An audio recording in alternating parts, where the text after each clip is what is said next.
Yo, this $5.9 trillion giant Fidelity just dropped a new retirement product based entirely around Bitcoin. And Fidelity did this only days after they dropped a new report saying that the Bitcoin bull run is not over. Today, we're not only going to be explaining why the third largest asset manager in the world launched a Bitcoin retirement product, but also some new data reveals why you could retire on much less Bitcoin than you think by 2030. We also have a very special guest joining us today. We got NVK in the house. NVK is the CEO of Coinkite. We recently just partnered with them. They make the best Bitcoin hardware wallets in the game. NVK, thank you so much for joining us today, bro. Hey, thanks for having me, guys. So, guys, let's jump straight into today's news regarding Fidelity. Fidelity introduces retirement accounts with minimal fee crypto investing. I don't know what that means, but we'll find out in a second. Fidelity, a financial services company with $5.9 trillion in assets under management, has introduced new retirement accounts that will allow Americans to invest in crypto nearly fee-free. The crypto IRAs are offered by Fidelity Digital Assets, a subsidiary of Fidelity that has traditionally offered institutional investors the opportunity to buy and sell crypto. The broadening of its client base may be another signal of the changing crypto landscape in the United States, which has seen the adoption of a strategic Bitcoin reserve and multiple companies, including stablecoin issuer Circle, filing for initial public offerings. Fidelity states that for security, it holds the majority of its crypto in cold storage, which consists of crypto wallets not connected to the internet. I want to get NVK's thoughts on this as the in-house cold storage manufacturing expert. Rodolfo, thoughts? Well, I mean, it's like not your keys, not your coins. But listen, I have no issues with any of this financialized Bitcoin products. It's great. Everybody that you don't like is going to be buying Bitcoin, including Fidelity. Maybe you like them, like maybe that works for you. I don't give a shit anymore. It's like, people should just get Bitcoin however they can, and like tell them that they're doing it wrong to go take a hike.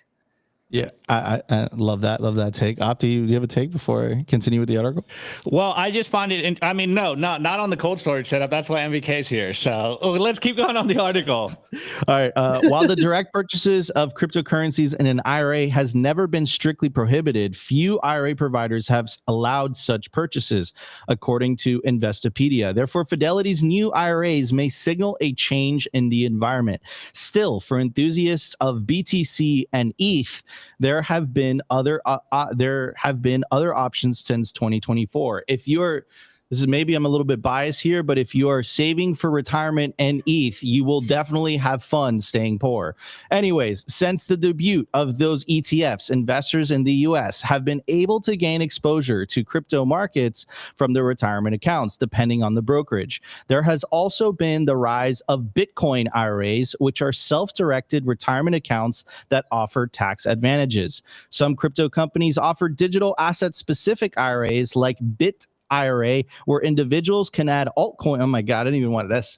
It hurts me saying this. Anyways, the other thing I want to talk about on today's show, which was Fidelity's bringing up this report, saying, listen, you can now, for whatever reason, you could buy Bitcoin or whatever through Fidelity. You can use that to save for retirement. But the thing that I wanted to focus on today, the thing I wanted to touch on, the thing that Opti has not let me speak about for many months now is like the topic that a lot of people are questioning, which is how much Bitcoin do you need to retire, right? Let's leave all the shit coining aside, right? So how much Bitcoin do you need to retire? I think that's the question. There's this Blackrock report that was released a couple days ago. Is the actual annual letter by Larry Fink, and he's making the case that you need $2 million in fiat to retire. I don't know what that translates to in Bitcoin terms at the moment. Opti, if you could do the math real quick. And I have this handy dandy calculator, the Bitcoin retirement calculator, and allows you to plug in all the numbers that you wish. and we're going to plug in some numbers because I know you guys absolutely love this type of content. And there's something that I know, Rodolfo, you've said in the past many times, you should be storing your Bitcoin as if it was worth 10 times what it's worth today. Is that correct? Yeah, I mean, I think I repeat that like every time the price moves. It's like, if the price is down, buy the dip, store in the hardware wallet. If the price is moving up, just remember, because it does happen, right? I mean, people buy BTC, they finally take custody of it, and then they forget that BTC on a phone, and then 5 years later, the Bitcoin is worth 10 times more, and then they freak out or they lost the Bitcoin. It's very common. So like I always accompany that with the link with the bitcoinsecurity.org. I try to keep it very simple there. Just get your shit together because the price will go up. I love that. Yeah, get your shit together because the price will go up. And I think one of the things that you guys say over there at Coinkite is sleep sound at night technology. Did I butcher it? Something along those lines. Along those lines. Technology. Sleep at night technology. Here's the website that Rodolfo was talking about. We're going to put it in the live chat. Also, shout out to the live stream, 729 live viewers so far. If you guys are enjoying the show, make sure to smash that like button. You guys are listening to Simply Bitcoin Live. Our guest today is NVK from Coinkite. We're going to be talking all things Coinkite during the culture segment. We'll get to that in just a second. But first, we're going to ask the question, how much Bitcoin do you need to retire by 2030? And Opti was doing the maths in the background. And if we were taking the numbers from Larry Fink, he says you need roughly $2 million to retire. That equates to 24 Bitcoin in today's, with an $81,000 or $82,000 Bitcoin. So we're going to plug all of this into this. And if you guys have some numbers as well, put it in the chat and we'll put it into the calculator. So it says amount of Bitcoin you hodl. We're going to go to, what was it? 24, right, Opti? 24. Yeah, 24. And life expectancy, let's say 85. We're going to keep it at 85. Current age, let's say 35. Annual estimated buy. How much Bitcoin is people buy? Zero. Let's say $100. Say you're not buying any. Let's say $100 a month. $100 a month. So what is that? $1,200, right? I'm gonna ask MVK this question. MVK, what is the price annual growth of Bitcoin, percentage wise? I think it's 30% year over year for the last 15 years or something. You think it will be like that moving forward? Okay, listen, if you wanna cut 30% off of that, just do 20%. Okay, we'll stick with 20%. Inflation rate. What is the inflation rate? 5%. It depends. Inflation rate in the US and Canada. What are we talking about here? 3%, 5%, 10%? I think we should use the real stuff, not what they say, because that's what affects people. So let's put 7 to 10%. All right, let's put 7%. And then desired annual income. What are we putting here? You put yours there. All of this was just there before I got there. What was the average? Let's put average 60, income. It was 60. Let's put 60,000. 1, 2, 3. Okay. What was there before? Like, let's put half a mil. I think it was 50. Let's put half a mil. So 60,000. All right. And what are we? Okay. So your retirement age would be 49. So 49. So if you had 20, that sounds very depressing. You know what it is? It's the inflation rate, man. The inflation rate kills it. So let's move the inflation rate down to 3%. The retirement age would be 42. Inflation is so bad that like even Bitcoin might not help you.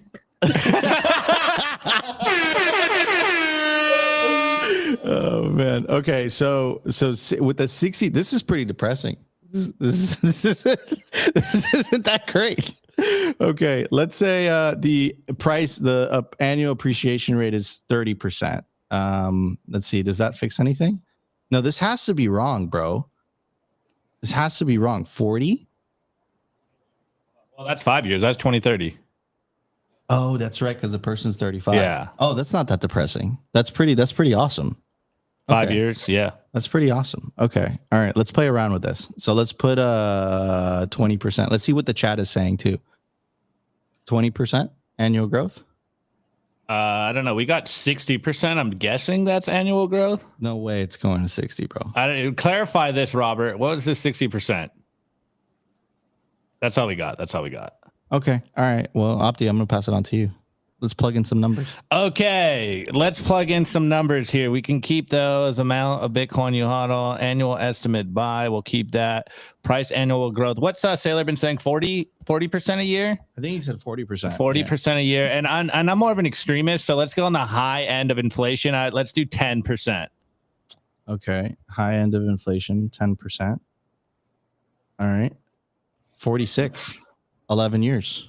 Not bad. We'll take that. Not bad. Rodolfo, you want to plug in some numbers? Wait, guys, clarify what these numbers are. What's 26 mean? Like, I need clarification on what you want plugged in. Dude. Hit me with Price some numbers. grow 40%. You guys are. hey, that's Yeah, Sailors. yeah. That's what Sailor's been saying. So, Okay. 10%. I would put 25, which is the bear. 25 bear case. All right. If you have 24 Bitcoin, and then estimate by whatever. Let's go annual retirement income. You're gonna need more than 60K a year to retire.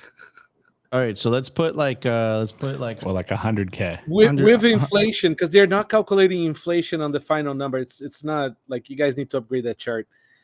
yeah, it's true.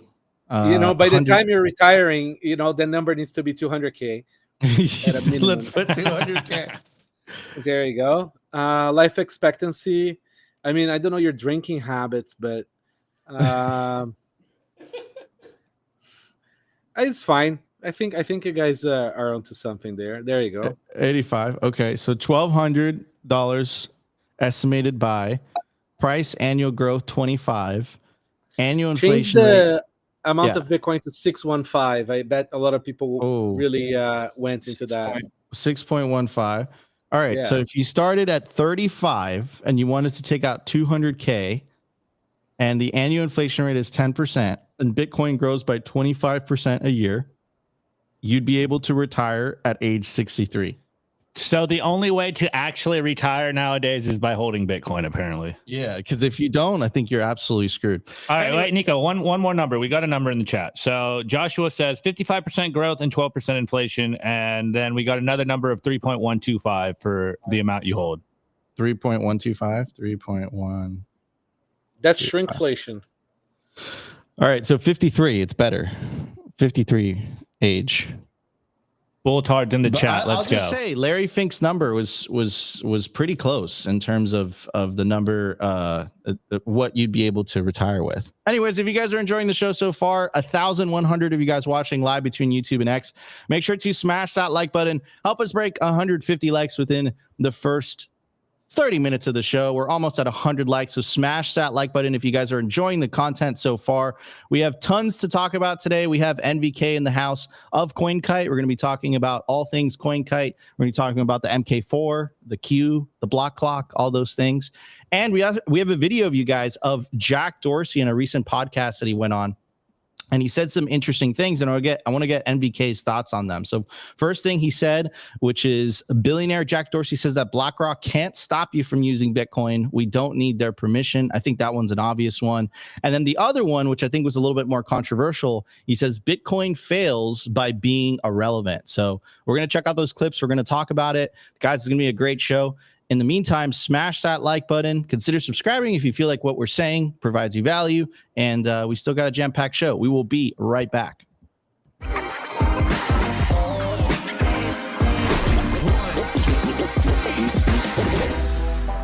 I want to tell you guys about our sponsor, Stamp Seed.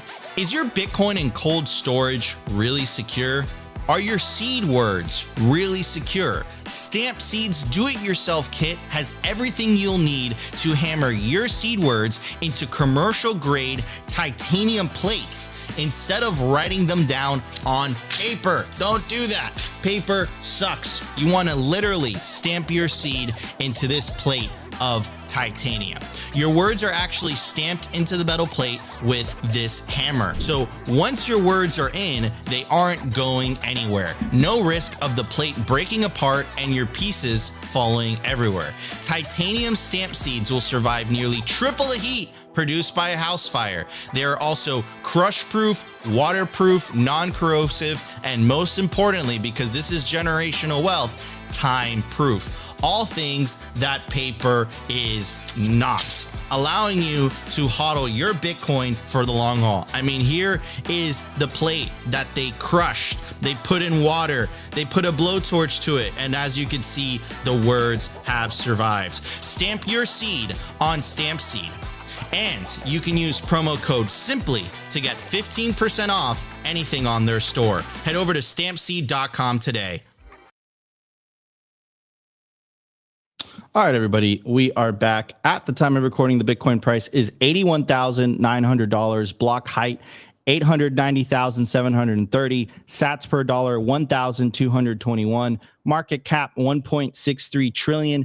Bitcoin versus gold market cap, 7.38%. Percentage issued, 94.5%. Decline from all-time high, negative 24.9%. Realized monetary inflation, 0.88%. Bitcoin continues to take fiat currencies to absolute school. Anyways, I have two clips for you guys from Jack Dorsey, founder of Twitter, and I believe Square as well. Maybe I think it was Block before. I don't know. Anyhow, he went on this recent podcast, some interesting clips. I want to get NVK's thoughts on it. So let's check out this first clip, and then we'll talk about it. What makes Bitcoin special, what makes things like Nostr special, is they're permissionless. You don't need anyone's permission to build what you want to see, and that's just incredible. Like to be able to work on a money transmission protocol that's entirely open, that has no one leader, that has all this attention, that has converted the likes of BlackRock or these major institutions that were these things that we railed against in the past. And now they have to turn their attention to it. And yet you still don't need their permission to build on it or to change it or to better it. Where else can you find that? Like at that scale? Nowhere. In only 16 years. So imagine the next 16 years and how you can contribute to it.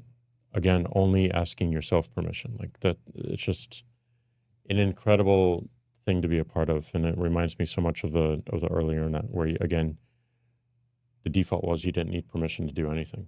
We see more and more of that going away, and Bitcoin and Nostr and hopefully something in intelligence will be the antidote to that and bring us back to like what made the internet special in the first place and what made it magic. So permissionless, that's the one thought, one idea. It's a great. Very, very powerful by Jack Dorsey. NVK, I know is part of your ethos, man. This is what you're all about, dude. Do you have any thoughts? Do you have any wisdom that you can drop on everybody watching, the 1,300 people watching live right now? What are your thoughts on what Mr. Dorsey had to say? I mean, he's right. Like, I mean, that's kind of the whole point of Bitcoin is no permissions, right? You don't need permission to buy, transact Bitcoin. I mean, if you're going to buy Bitcoin through an exchange, you might need permission there. But you can still exchange cash with somebody else. Nostr is the same way. Like, you don't need permission to do anything. And that's sort of like where the value stems from. I think where we differ is I think store of value and anti-debasement and the replacement of central banking is the number one Bitcoin intent. So much so that was released in the 2008 crash, like right after that. And I think all other Bitcoin properties serve at the pleasure of store of value. right? So you cannot have a uncensorable or a store of value that is absent of governance, like a people governance, without having a money that you can transmit without permission, right? Because if you can't transmit your Bitcoin without permission, it is no longer a good store of value, right? Because it needs to be sellable. So it's sort of like that route, right? And I don't think Bitcoin base layer is usable for small transactions in the coming future, right? Like right now it's still cool, it's cheap to send and it's all good and dandy, but realistically speaking, we only have 4 megabytes per block, and Bitcoin is a terrible way for you to pay to feed chickens on the internet, right? Like there's no privacy on chain. It's pseudonymous, but like people can reverse it, and it really is bad for that. So I think we need to improve on how we find privacy between on-chain and into layer 2s, right? Lightning also does not scale for more than 200 million people at the current design of Bitcoin, because it's still bound by block data, the block size. So Lightning is a fantastic way for like custodians to clear between each other very fast, or semi-custodian Lightning solutions to do that too. And then what you need is a third layer, something like Cashew or an eCash solution that it really is pegged to Bitcoin, depends on Bitcoin. Bitcoin is the ultimate arbitrator of truth, but it gives you much better trade-offs for payments, right? You have a better token, you have full privacy, and it sort of goes with that. And it's not one or the other. It's sort of like, I think Bitcoin for payments is like, it's short-lived and it's fun and all, but it's wasting your time. We should be really looking as, how can we improve vaulting on Bitcoin? How can we improve Bitcoin as a great store of value and clearance mechanism between other solutions that provide payments? Yeah, no, and I agree. And I think the transaction aspect, I think a lot of the community hasn't completely swallowed that pill yet. Would it be controversial to say, NVK, that the base layer isn't for everybody? Oh, absolutely. Bitcoin is not for everybody. Bitcoin is available to anybody. So it's like one of the most annoying memes that there is Bitcoin is for everyone. It's definitely not. It's available to everyone, right? First of all, I mean, the dollar is for everyone because you're gonna have the dollar even if you don't like it, right? Like, if you don't like it, they'll send the F-35s. And it's also like the dollar is a push mechanism in that sense. Bitcoin, on the other hand, is fully voluntary. I mean, you may find yourself without a choice but to buy it because you will be debased. But it's it's not for everyone, and especially for underbanked poor people. Like what poor people need is like uncensorable dollars, not Bitcoin. Right? Like they don't have savings. They don't have spare income at the end of the month to save. So if we can help them leverage Bitcoin as the rails to get other things they may need to transact because they can't survive volatility, and then through that mechanism become a little wealthier and then be able to save in Bitcoin, then we're in a much better place. I think that's a much better framework than just sort of like, oh my God, Bitcoin is for everyone. Yeah, I agree. And it's more realistic, right? It's more realistic rather than selling this kind of utopian, vision, because the reality is that ain't so, right? At least from the technical know-how perspective, from the block size perspective, if you've been at Bitcoin long enough, I think you really understand that. But it is a catchy slogan though, at VK. You can't deny that Bitcoin is for everyone. I mean, can we change it? Bitcoin is for anyone. I mean, really, it almost sounds the same, and then we don't have to be wrong. Yeah, Mr. Hodl's been on that for a long time. Yeah. Bitcoin is for anyone, not everyone. Yeah, Bitcoin is for anyone. We've been saying that for years. We gotta move that we gotta pivot it, Opti. We gotta pivot it. Anyway, I've been saying Bitcoin is for anyone. You've been saying Bitcoin is for everyone, and I think you thought we were saying the same thing. I think so. Anyways, guys, before we move on to the next Jack Dorsey video, I do want to give a shout out to, of course, our lead sponsor, best place to build your automatic self-custody Bitcoin stack, bitcoinwell.com. Head over to bitcoinwell.com, scan the QR code right now. What makes BitcoinWell different is that it's a completely non-custodial platform. What does that mean? That means that when you buy Bitcoin on BitcoinWell, as soon as the funds clear, it goes straight to your self-custody Bitcoin wallet address, which perfectly aligns with the Simply Bitcoin ethos of the separation of money and state, because after all, the revolution is Bitcoin in self-custody. To get started, go to bitcoinwell.com/simply. Also, if you're a higher net worth individual looking for more a white glove service, you're tired of dealing with UI, you're tired of just dealing with a trading thing, you actually want a real human being that you can call every time you want to buy or sell Bitcoin, check out bitcoinwell.com/OTC. Again, this is tailored for individuals that are looking to buy $50,000 worth of Bitcoin or more. You'll have your own dedicated Bitcoin Well representative. Also, every time you buy Bitcoin on Bitcoin Well, you earn Bitcoin Well points. And you could redeem those points towards the Bitcoin Wishing Well contest, which we're doing live for you guys on air right now. Get your Lightning wallets ready. First person to scan the QR code has won 210 sats. You can use promo code SimplyBTC, again, SimplyBTC, to sign up to bitcoinwell.com today, and you get 3 tosses into the Wishing Well for an opportunity to win up to 1 million sats every time you toss a coin. Anyways, toss a coin into the Wishing Well. So head over to bitcoinwell.com/simply today. All right, everybody. So next video I want to talk about is this one. Bitcoin fails by being irrelevant. I find that interesting. So I'm going to play the video and then we're going to get NVK's thoughts on it. Here we go. So let's fast forward to the future, and Bitcoin has failed. How did it fail? I think it fails through irrelevance. Like it fails to be relevant to people on a daily basis. If it just ends up being store value and nothing more, I don't think it gains relevance at all. Like I think it has to be payments for it to be relevant on the everyday. Otherwise, it's just something you kind of buy and forget and only use in emergency situations or when you want to get liquid again. So I think if it doesn't transition to payments and find that everyday use case, it just gets increasingly irrelevant. Ooh, interesting. I mean, what do you think about that, Rodolfo? Bitcoin becomes irrelevant if it just stays as a store of value, if it doesn't completely migrate to payments.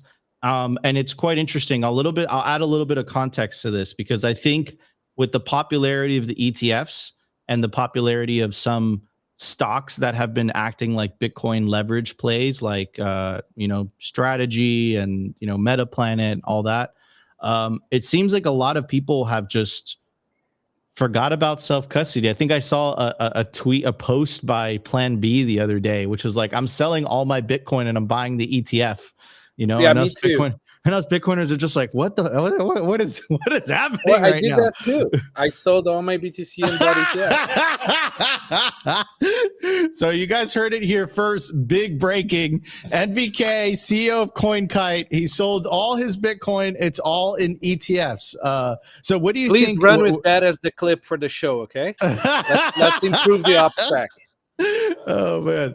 So NVK, let's talk about this, man. Do you agree with what Dorsey was saying in terms of Bitcoin becoming irrelevant if it's not used for more than something than store of value? It has to be used for transactions. What are your thoughts? I think it's not agree or disagree. It's like I think Jack is being a bit of a bear there. So I mean, Bitcoin is winning, right? And the first way Bitcoin is winning is by becoming a store of value in sort of like the developed Western world, right? And man, like we could only have dreamed. I still remember making the memes that PayPal is buying Bitcoin, even though we all hated PayPal, and it's very early. Like, fiat has over 100 years. Gold had 5,000. Bitcoin 16 years old, right? So like, give it a fucking break. So first of all, yes, we are becoming a store of value first. I I don't think Bitcoin is becoming any irrelevant. I think the problem is, see, in the Western developed world, people are overstretched, and the existing payment solutions are very good, right? Like, if you're not like doing stuff that the state doesn't like, you can have an Amex, and you can, have a high limit, and you can go tap anywhere you want for payments and pay later. And that's on a charge card. You have net 30 on a charge card, right? And then if you have an actual credit card like Visa or MasterCard, now you have like net forever plus interest. So like, people just don't have money, right? So they want to pay later, and Bitcoin does not provide credit. And that's why, like, there is affinity links, there's all this stuff on every store offering people to pay later, right? In Brazil it's the same. You can pay anything in 24 months with some credit, so with some interest already pre-calculated. So when people don't have enough savings to buy what they need credit. So that's the Western problem. Western people are going to use Bitcoin for savings and as an investment for now. They may start getting paid in Bitcoin. There is a lot of people getting paid in Bitcoin for their salary, but it's very unlikely they're going to be interested in buying, feeding chickens on the internet with, their generational wealth, right? And that's what people are interested in, a much lower time preference.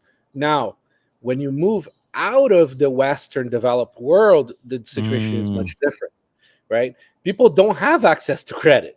Right? Like, it's like, dude in Central America, like, he doesn't have a Visa card, right?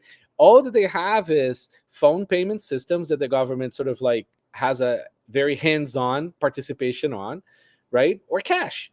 So for them to use BTC as payments, say Bitcoin Jungle in Costa Rica, or the Chivo in El Salvador, or I forgot the solutions now that they have in some of Africa, it makes sense, and people do use it. So it's just that, like, Bitcoin is different things for different people in their different financial economic journey, right? I thoroughly dislike shitting and being a bear on Bitcoin because you don't like the way people are using Bitcoin. I often take offense at that. I think it's like Bitcoin is none of your business money. If people want to use it for savings, it's their fucking problem. Yeah, absolutely. I mean, to each their own, right? To each their own. And I agree. I think that's a very good take. It really depends where you're from, and that aspect about the credit cards, it's so true. And the convenience of Apple Pay. I mean, with the little haptic feedback, like it's great. But again, as NVK pointed out, like, not everyone has that convenience. Like everyone, not everyone. Alex Gladstein, I think, coined the term financial privilege, right? Like not everyone lives in a country that has a fiat currency where the inflation rate isn't big enough for you to realize that you're being stolen from. And then the payment methods are very efficient. They're very effective as well, right? So I completely agree. I think that's a really good take from NVK. Opti, what's your take on this? I mean, two hot takes from Mr. Dorsey. Yeah, I mean, I don't think I have much to add to this combo. You guys clearly nailed it. But I do want to ask MVK one question, because we've been hanging out with Dante this last week, and he's making the case. And this is why I'm going to ask MVK. We were having this huge argument the other day. We're like, no, you're wrong. So I want MVK's take on this. Dante is almost fully convinced that Jack Dorsey is Satoshi. What's your thoughts on this, MVK? Take a walk with him. You'll be convinced that he's not.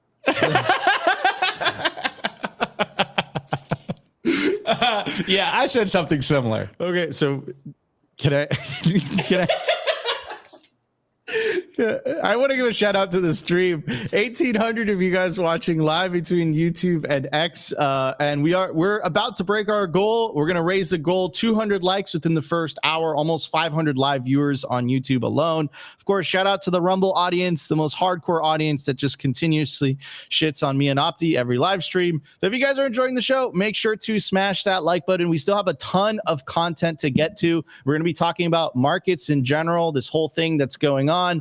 We're going to be talking about that during the news, and then during the culture segment, which we're about to hit, we have the CEO of Coinkite on the show today, NVK. We're going to be talking all things COLDCARD, whether it's the Blackrock, the COLDCARD Q, or the MK4, and just we're going to have any questions you guys might have, drop it in the chat, and NVK will answer them. So, anyways, guys, we're going to get to the culture. We will be right back.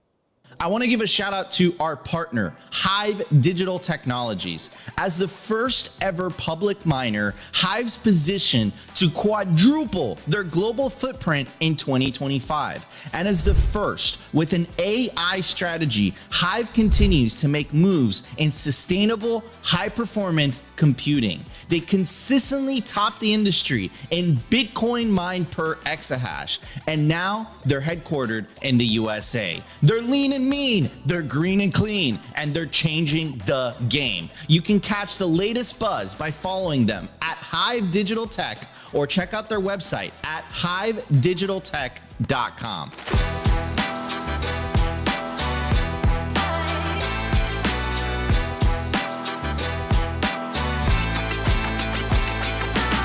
I want to give a shout out to our partner, Coinkite. If you take your Bitcoin security seriously, you'll need the best Bitcoin hardware wallet on the market to take self-custody. That's where COLDCARD comes in. The COLDCARD Q is the most advanced Bitcoin signing device ever made. It's got a full keyboard, larger screen, and NFC support, making air-gap signing easier than ever. It's built for power users who want the ultimate security without sacrificing usability. And if you're looking for a battle-tested, uncompromising cold storage, the COLDCARD MK4 is your go-to with PSBT signing, an industrial-grade secure element, and USB-C. It's the perfect blend of security and convenience. Both devices are, of course, 100% Bitcoin only, open source, and built by Bitcoiners for Bitcoiners. Secure your Bitcoin the right way with the COLDCARD Q and the MK4. Head over to coldcard.com today and use promo code SIMPLY to get 5% off anything on the store. All right, everybody, this is Opti, and Opti's you're holding it upside down, bro. Opti's holding the COLDCARD Q. You can use promo code SIMPLY to get 5% off, not Opti, but at 5% off anything on the Coinkite store. So scan the QR code or check the link in the video description. Again, joining us today, we have NVK from Coinkite, CEO of Coinkite. Before we did get a super chat. Vake, appreciate the $5. Opti stole my girlfriend. I'm jealous, but got to set aside feelings and admit he's the better man. It's true. Sorry, Vake. My bad, bro. Anyways, NVK, it's an honor. Thank you so much for joining us today, man. We recently partnered up with COLDCARD. They make the best Bitcoin hardware wallet in the game, and here we have the CEO, man. So NVK, welcome. Hey.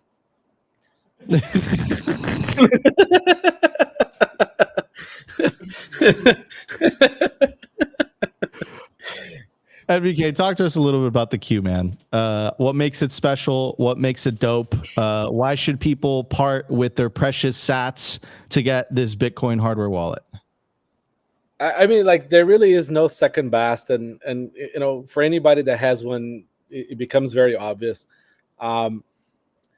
This device is sort of like a product of many years of Bitcoin understanding and Bitcoin security. We've been in this market since the paper came out, and we needed devices for ourselves. This is sort of like a product of passion, and sort of like we went to know what this full autism looks like of developing a product, and this is as secure as it gets.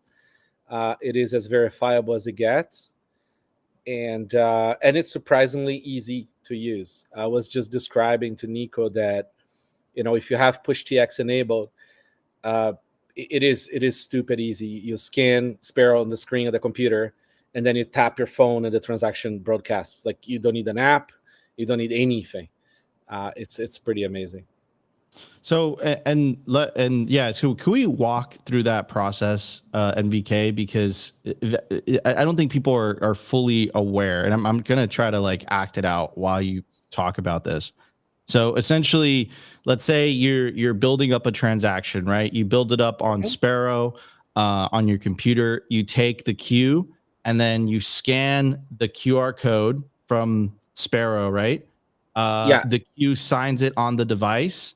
And then what you do is you take the queue and you just tap it onto your phone. You tap the phone on it, yeah. And then it just broadcasts it out. Is that That's correct? That's it. It's like it takes just a few seconds and you're done. Like, it really, nothing like that exists in the market right now. And we did it in a way that's fairly secure. And best yet is like COLDCARD is probably, the queue is probably one of the only hardware wallets that actually scans. The other ones kind of try to scan, the queue scans. So it becomes a very pleasant, quick experience. And why is that? Like, is it the camera that is in the back? So we don't use a general purpose camera because that's also insecure. What we do is we have a bar scanner module, right, that does QRs and bar scans, kind of like the supermarket. When you go to the supermarket, the light goes beep, beep. Same idea. We use a proper module for scanning, and then we actually have like a nice little firewall between the scanner and the device as well, so we don't ingest any kind of data. And it gets processed, and then you can scan any kind of data really, and you can transform that into passwords in the password manager. You can scan seeds. You can scan barcodes from a bottle of booze if you want. Really? To. What Yes. will it show? What if? What will it show if you do that? You just show the number that you scanned. Okay. But it's kind of cool, like, because there is people out there playing with seeds being stored and other data being stored in different formats than just QRs. So there's a lot of experimentation happening in the world right now. This is preparing for a lot of the new stuff, kind of like the BBQR standard, barbecue R standard is the bbqr.org, I think, where we created a super simple way for you to scan seeds, to scan transactions, that is very secure and very efficient. We are going to have a few other features coming on that will leverage that very soon. So, Rodolfo, we're getting some questions in the chat regarding this. Sure. What makes the COLDCARD the best hardware wallet in the industry? I think it's like it's the only device in the market that's made by real Bitcoiners that are not trying to shitcoin with some other technology as well. So most of the other hardware wallets in the market are designed to be general purpose for other shitcoins, or they're trying to do sidechain shit, or they're trying to do, like other things that are unrelated to Bitcoin. And COLDCARD was the only reason why COLDCARD exists is because PSBT exists. COLDCARD doesn't even know how to talk about other things.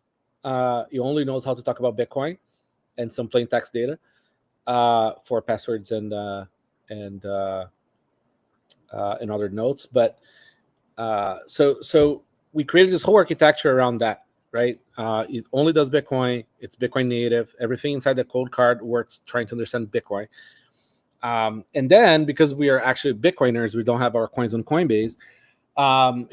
We sort of like went into the deep dive of like, how can we make this thing actually secure? And now it's the Mark IV architecture. It's on side the queue as well.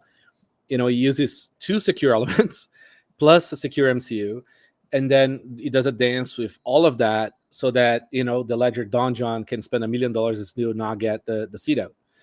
Somebody asked what compares to the Jade. I mean, the Jade is very cool, but it's a toy.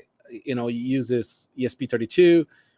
I think it's a great $50 device if you don't have money to use, or if you want to use it with liquid. But it's not on the same category. It's a whole different sort of ball game.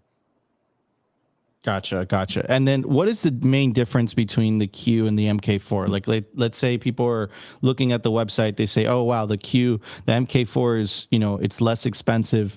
The Q is more expensive. Like, will people be just as secure using the MK4 versus the Q? They're the same security architecture, almost the same. The difference is that the Q has NFC, it has QR scanner, and batteries. I might be forgetting one more thing, and 2 micro SD cards.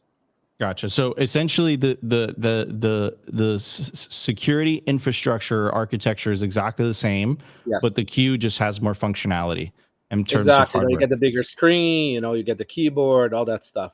Gotcha. So like there's like the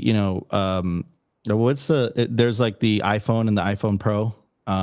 So it'd be like the Pro version, maybe. Yeah, kind of. Yeah, exactly. It's like the Pro. The fuck, man. Steve Jobs died, and they ruined all the names. But it's like the Pro and the Pro Max. Same difference. Like it's like the same device. It's just you get a bit more stuff, but it's the same architecture. Gotcha. Okay, we have a question from the chat from Andrew. Andrew says, I really like my Q, but I do wish it showed the total BTC balance somewhere. I don't know how you'd be able to do that, but it's not possible. The hardware wallets don't have chain state data, right? I mean, there is some work being done on that. Who knows? Maybe in a year or so, maybe we have something, but you never be believable because the device cannot double check that you didn't spend that coins somewhere else, right? So it's like a hard problem. In order for you to have a balance, you need to have access to the internet, and the devices are gapped. So the whole point is that it doesn't have access to the internet. Gotcha. We got a suggestion for the name from Senor Gringo Papi. He says MK Supra. I think that's a different show. It's the guy who likes the Supra Toyotas and has moved on to shitcoins. But yes, I take the consideration. So Opti, could you pull up the block clock up on your screen? Because that's a huge favorite in the Bitcoin community. I think, we're traveling right now. We're in Dallas for BitBlockBoom, but normally I have it behind me. It's super awesome. It's like a fit for, how do I describe it? It's like a physical device, the length of like a shoebox, and essentially you can customize it. So you can put the block height, the price, the Moscow time. You could put a variety of different things. So can you talk a little bit about the block clock? And NVK, this was already answered, right? Because everyone was wondering like what was going to happen when Bitcoin hit 100K. And it seems like you guys just got rid of one of the price things, but what happens when Bitcoin hits 1 million? Well, we're going to have a great problem to have. I can't wait to have those problems. But yeah, like this device was a product of like we wanted something to display block data and other information around the house and the office, but we didn't want just like a big screen. So we created the original clock, the OG clock, which was some flip numbers like train stations. And then we sort of like tried to play around more, and we came up with this one. It's, if you go to blockclockmini.com, you can see a live demo of it. It has like multiple e-ink display digits. The idea is that like, even though we have some lights that can shine on the back, it's like the idea is that like it's kind of like art in the house. It doesn't have illumination like a screen. So all the Jack Krause fans would love this, even though it predates him. The idea is just this: it's like a very beautiful display for block data around you.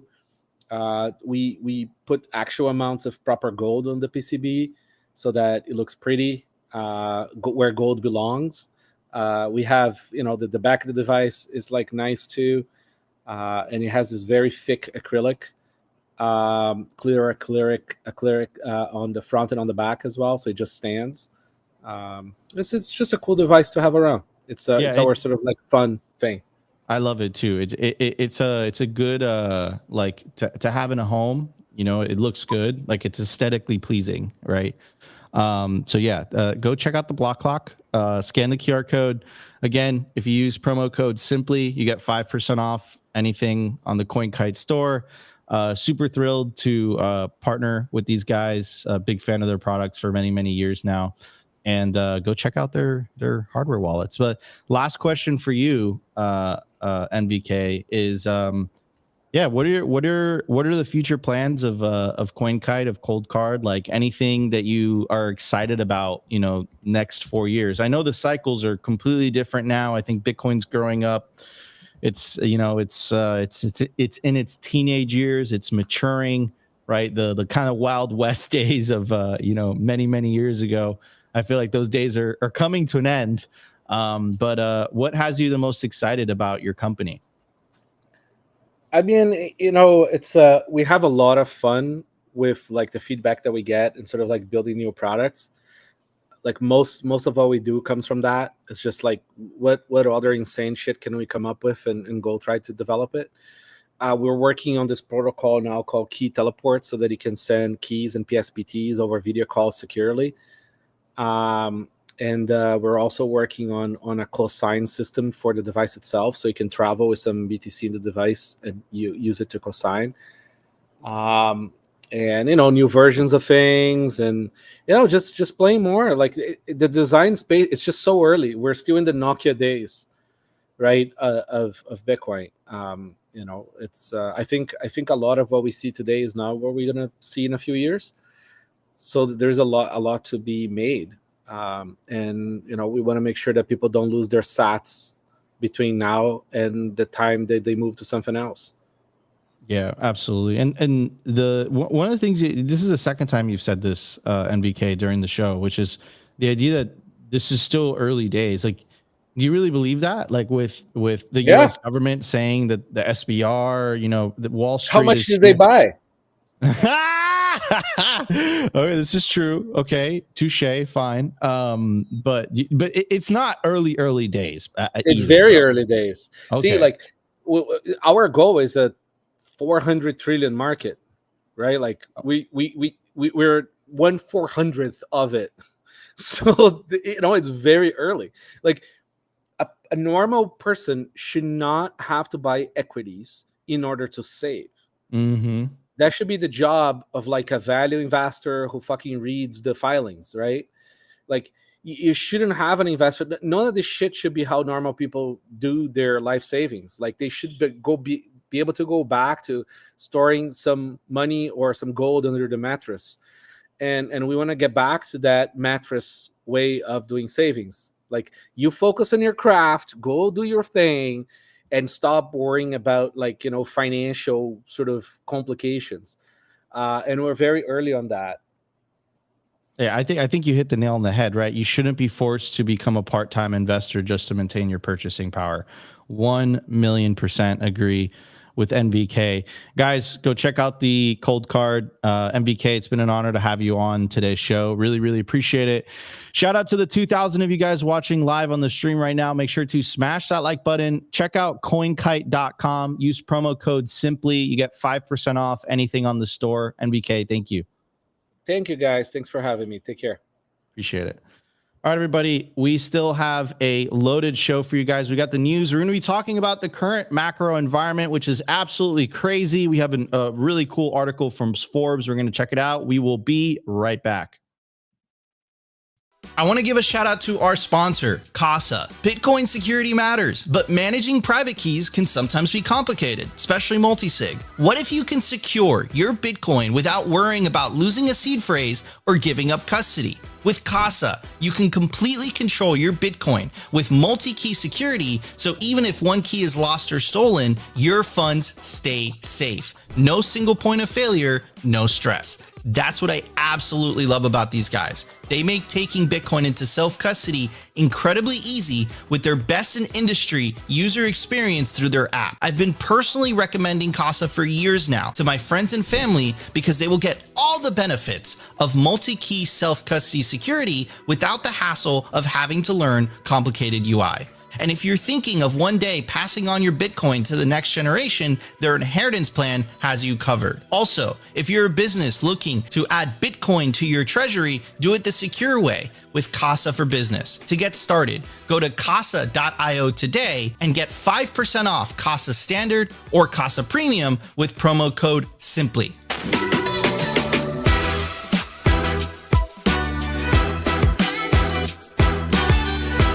Need liquidity without having to sell your Bitcoin? For more than 6 years now, Ledn has been the trusted choice for Bitcoin-backed lending with transparency, security, and trust at their core. I absolutely love these guys, and I personally have not only an account with them, but also a loan. And some of the key features that I love about Ledn is the fact that there are no monthly payments. You pay at the end of the term. You also have the ability to roll over the loan as well, and you can pay it back whenever you want. Essentially what they do is that they help their clients unlock the liquidity of their BTC, allowing you to hodl while still accessing the wealth of your Bitcoin. They've been battle tested with their focus on transparency, security, and trust, allowing them to build a proven track record of client success and security, helping tens of thousands of clients harness the value of their digital assets with confidence and peace of mind. Learn more about what your BTC can do for you. Check out ledn.io today. All right, everybody, we are back. So what are we going to talk about today during the news? Let's pull it up. Forbes article, quote, flood the market. Major Fed flip predicted to blow up the Bitcoin price. And this was dropped this morning at 8:41 a.m. Article on Forbes. Bitcoin and crypto prices have dropped after U.S. President Donald Trump followed through with his threatened Liberation Day of global trade tariffs, dropping an atomic bomb on markets. The Bitcoin price has fallen back after climbing in the run-up to Trump's tariff announcement as traders scramble to parse the so-called reciprocal tariffs. Now, as the chief executive of BlackRock warns Bitcoin could end the US dollar's world reserve currency status, traders are betting the Federal Reserve will be forced to cut interest rates to starve off a US recession, something that could see the market flooded with dollars. Short-term interest rate futures are showing a 70% chance of a Fed interest rate cut when it meets in June, up from about 60% before the tariffs were announced. The recession fears have seen traders have boost bets the Fed will restart its interest rate cutting cycle this summer and deliver a total of 3/4 point reductions to the policy rate by October. Trump's so-called Liberation Day barrage of trade tariffs have pushed the probability of a U.S. recession to over 50% on prediction markets like Polymarket and Kalishi. Remember, tariffs are dovish and big tariffs are very dovish. In a closely watched Wednesday announcement, Trump slapped 10% tariffs on most goods imported to the U.S., as well as even higher duties on dozens of countries. Last September, the Fed's surprise 50 basis point interest rate cut helped kick off the Bitcoin price rally that the Fed I totally read that wrong. The Fed's surprise 50 base point interest rate cut helped kick off the Bitcoin price rally that fed into Donald Trump's election victory in November. Quote, I still believe Bitcoin could hit 250K by year end because now the U.S. Treasury has put Powell in his place. This is by Arthur Hayes. We read you guys that article yesterday. Highly recommend it. Great article. The Fed will flood the markets with dollars. If my analysis of the Fed's major pivot from quantitative tightening to quantitative easing for treasuries is correct, then Bitcoin hit a local low of 76.5K last month, and now we begin the ascent to 250K by year end. Of course, this is not an exact science. science, but using the gold example, if I had to place a bet on whether I thought Bitcoin would hit 76K or 110K, first, I would bet on the latter. It seems like the Forbes author is watching Simply Bitcoin. Anyways, Opti, what are your thoughts on this, bro? I mean, I gotta say, the pain is real, dude. The pain is real. So we still got some time, so let's just shoot the shit, essentially. The pain is real, dude. I mean, blood on the markets, like just everything is just going to zero, essentially. Just everything is losing its value. As soon as Trump put up that paper, that graphic, I don't know if we could pull it up, of all the tariffs with all the countries, the market just went down. I think a lot of people are not expecting this. I think a lot of people were expecting essentially number go up within the Trump administration. I mean, I think he did run on that. He ran on prosperity. He ran on, America is back, the comeback, make America great again. The golden age of America. I mean, I got to say, this golden age, it doesn't feel very good. Like after he showed did he really hold this? Yeah. This is a screenshot from the Nico was taking a nap yesterday, but we were all sitting here watching. This is an actual screenshot from the speech yesterday. So yeah, exactly. People in the chat, freaking bloodbath. My wife's in the chat. The pain is paining. Yeah, exactly. Yeah, I mean, I don't know what else to tell you. I don't know what else to tell you guys, but yeah, like clearly Bitcoin is behaving like a macro asset. It's going down with everything else. It is holding surprisingly well, right? I got to give it, maybe that's a cope. Maybe that's a cope. Bitcoin's holding well, man. It's still down 22%, but it's still holding pretty well. What do you think, Opti? Well, at first, what was David Bailey saying when Trump got elected? Like, we have to give Trump the credit for the Trump pump. Well, I think at the same point, we got to give Trump the credit for the Trump dump. Yesterday, we were watching this. We the whole Simply Bitcoin house here. We're in Dallas waiting for BitBlockBoom this weekend. And we were all sitting here watching the speech yesterday. And look, Trump, first of all, is hilarious, but like he could have done that whole speech in probably like 2 minutes, just like reciprocal tariffs, and it kind of dragged on a little bit, right? But we were sitting here and I'm trolling everyone that I just love to watch the 1 minute chart when things, when really important economic news is on the television or it's like a live event.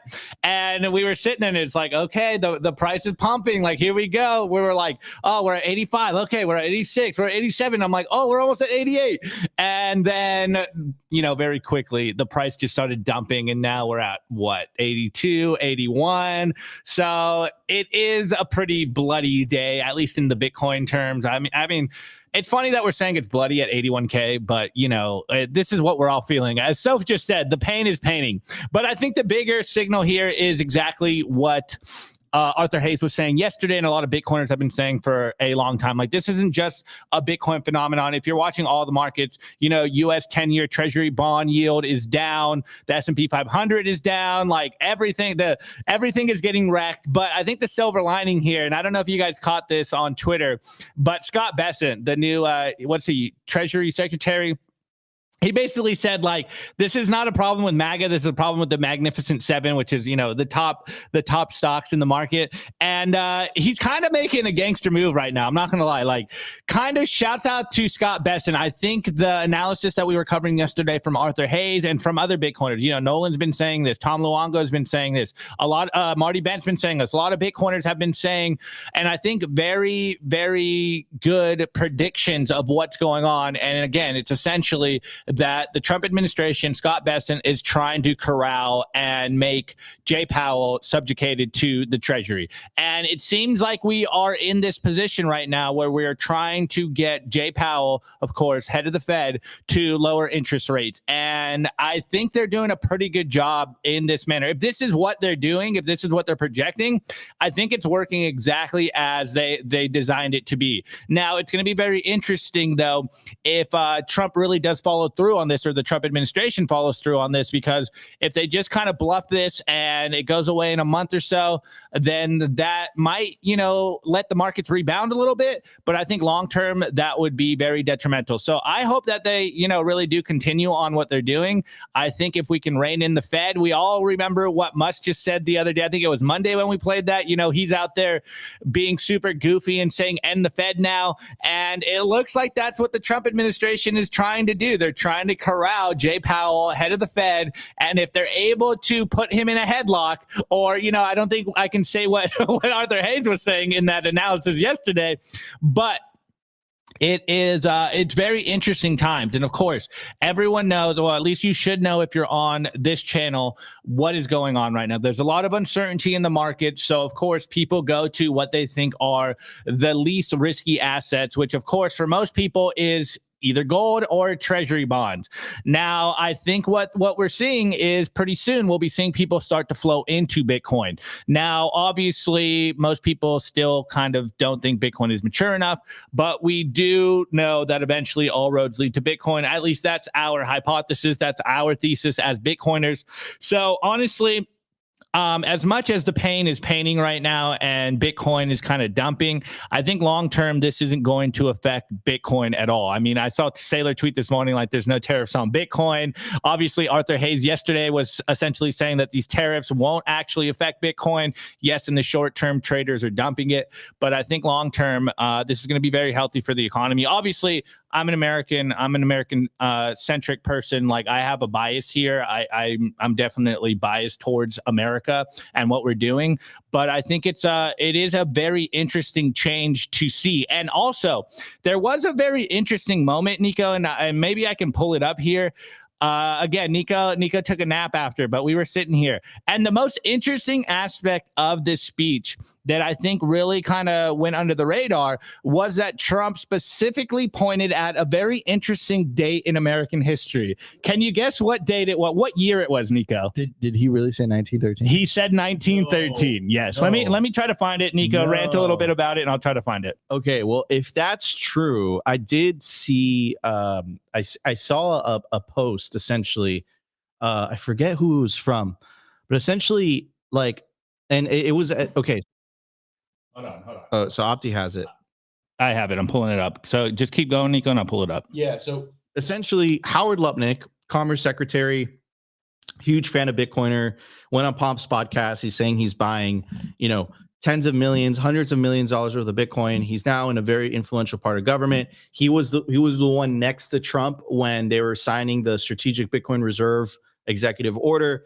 And he went on Legacy Media and he was basically saying he was making the case that why not lower the income? Why not get rid of the income tax altogether for anyone who's making 150K? Like, if you're making under 150K, why are you paying income tax? And if you think about the logic behind that, the vast majority of the income tax that's paid in the US, and it's like this in most modern countries, the majority of the income tax is already being paid by the top tax bracket. If you consider the middle class and the lower class in there, if you put it in there, the lower middle classes, percentage wise, they don't pay that much of the overall income tax revenue for the government. But in terms of a percentage of the revenue that they're making for themselves, it's a huge cut.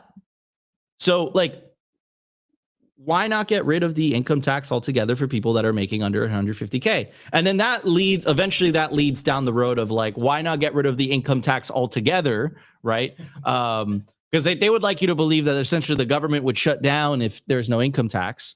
So sounds like a good thing. A lot of people are speculating that is the end goal. And in order to get to that point, they essentially need to make up the revenue. And I think what Trump is trying to do is they're trying to make up the revenue via tariffs. I mean, that isn't me just speculating. I think that's what he said. He said that before. And now I'm kind of connecting dots in my mind. Elon was asked about the Fed a couple days ago while he was campaigning, and he didn't answer, he didn't give his direct opinion about what he felt about the Federal Reserve. What he responded with was, he was kind of trolling. He was like, and the Fed, but he was like kind of joking about it. But what he really said was he started talking about waste. So how do you go from being asked a question about central banking and the Fed, and you start talking about waste? Because the waste is enabled by the central bank's ability to just create money for free in the first place.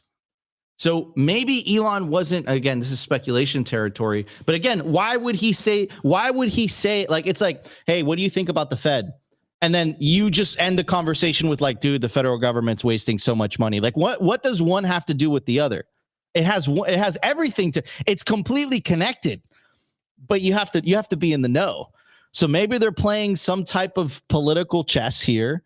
If he really said 1913, can you play that video? Yeah, I got you. Get my mind blown. I got you. He really said 1913. Yes, he really said it. 1 second. 1789 to 1913, God. we were a tariff-backed nation, and the United States was proportionately the wealthiest it has ever been. So wealthy, in fact, that in the 1880s, they established a commission to decide what they were going to do with the vast sums of money they were collecting. We were collecting so much money so fast, we didn't know what to do with it. Isn't that a nice problem to have? What do you think, Marco? Good problem? Marco would love that problem. But we don't have that problem anymore, but we're not going to have it very much longer, I will tell you. But they collected so much money, they actually formed a commission to determine what they were going to do with the money, who they were going to give it to, and how much. Then in 1913, for reasons unknown to mankind, they established the income tax so that citizens, rather than foreign countries, would start paying the money necessary to run our government. Then in 1929, it all came to a very abrupt end with the Great Depression, and it would have never happened if they had stayed with the tariff policy. It would have been a much different story. All right. 1913, for reasons unknown to humanity. A very interesting take there. Yo. Who's been on this? The Pepe guy, man. Oh yeah, our boy G Money. G Money's been on point, bro. Oh my, he must be selling. Could you check G Money's X account? He's probably losing his mind. What's the saying? There's no conspiracies, but there's no coincidences. Like, I mean, he said it pure as day. I don't know what else to tell you. What else was established in 1913? The Federal Reserve. You know what's established in 1913? The income tax, right? And I love how he says for reasons unknown. For reasons unknown. It's like we all know the reasons, right? But this is interesting. Elon saying end the Fed, but he's not directly. I don't think they're showing their cards. I don't think they're showing their true intentions here, man. This is interesting. So this is what I think is happening. I think they're trying to prove that the U.S. government could still raise revenue in an alternative way that's not income tax. And once they're able to prove that and show that, I think it's going to be a very easy sales pitch to people and basically say, listen, if you make under 150K, you don't have to pay income tax at all. And I think that's the majority of the electorate, right? And again, from a numbers perspective, it doesn't make sense. Like I'm going to break down what the actual Opti. Could you just hold the mic for a second? Yeah, I mean, our boy G Money is doing Q drops. I can't pull those up. Shout out to G Money. Though he did do an interesting tweet this morning, the morning of the Liberation Day, which I was going to bring up yesterday, but we kind of kept going. And he was saying that Trump is superstitious, and yesterday, April 2nd, Tariff Liberation Day, actually also marks a historic declaration of economic sovereignty laid out by the Foundation for the U.S. Monetary System, and that was the Coinage Act of 1792. And that was also on April 2nd. So, I mean, look, our boy G Money has been connecting some dots, and sometimes we're like, bro, you're on something else, man. I got it. So here's the essentially the breakdown of the breakdown of like what percentage of so the top 1% of income earners paid about 45% of federal income tax, right? So, I mean, like, it's the lion's share, right? It's the lion's share of taxes. So, yeah, I mean, I don't know, man. I think there might be something there.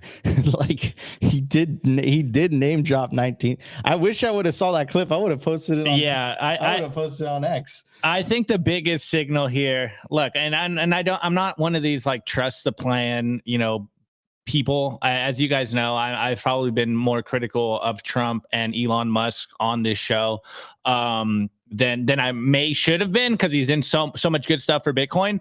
But when you kind of realize, I mean, the fact that he dropped the 1913 and his framing of for reasons unknown to humanity, it's hard to look at that and not be like he knows a lot more than what he's saying.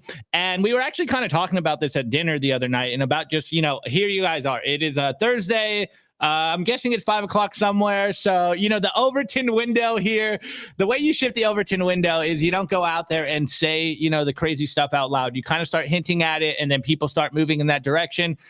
And, being less cynical than usual, it does seem like Trump is playing with the Overton window. We all know 1913, the year the Federal Reserve was created. He was framing this more as the year they dropped tariffs. It's just very interesting that he actually picked that year, especially as Bitcoiners, we understand how important that year is. So I don't know. I'm going to have to hold reservation. Who knows what's coming down the pipeline, but it's very interesting that he dropped that specific year and then was very vague about, what actually happened that year, because obviously most people don't know what's happened that year unless you're a Bitcoiner. That's just like, yeah, who cares about 1913? That was over 100 years ago. Like, what's that have to do with now? It has everything to do with now. I think it has everything to do with it. And I think what's interesting to me again is it's like they're avoiding the subject. They're avoiding like the direct, because again, like you talk about waste, right? Like Doge and like whatever, but what is not talked about is what is the cause of that waste? What is the root cause? What enables that waste to happen? And it's the ability for the government to print money, and the ability for the government to print money that really initiated with the establishment of the central bank in the United States, which is the Federal Reserve, which was in 1913, which coincidentally happened to be the same year that they established an income tax. I mean, like, and I remember this speech by Nayib Bukele at CPAC. He's like, look, like and he said it with the way he said it. He's like, look, if the government can just print money, why are you guys paying tax in the first place? Right. And I think it has to do with, we're not here, the Overton, but we're going to shift the Overton window today, Opti. Yeah, we'll see about that. We're going to get ourselves canceled. No, this is my opinion. I could be wrong, but I don't think income tax has anything to do with revenue for the government. I think income tax has to do with social control. Oh, we've said that before. I think that's what it's about. Now, look, it's still the law. You have to do it, you have to do it. You have to follow the law. You have to whatever. But what I'm trying to say is like the reasons as to why they sold the public, I think, are different than the actual motivations as to why they instituted it in the first place. Oh, now we're just connecting. Connecting dots all over the place. And here, of course, is President Bukele and President Trump shaking hands. Trump wrote a letter to Bukele thanking him. Yeah, I mean, I'm pretty sure, I was trying to find it on his Twitter. I'm pretty sure Nayib Bukele retweeted this, but I can't seem to find it. That's what I was seeing yesterday. I mean, dude, these are a lot of coincidences, man. We're going full Charlie Day on today's show. I mean, but how could you not point these out? These are like clear, bro. Trump said it. We didn't say it. He said it. Anyways. Hope you guys enjoyed today's show. If you guys enjoyed it, smash the like button. Consider subscribing if you feel like we provided you value.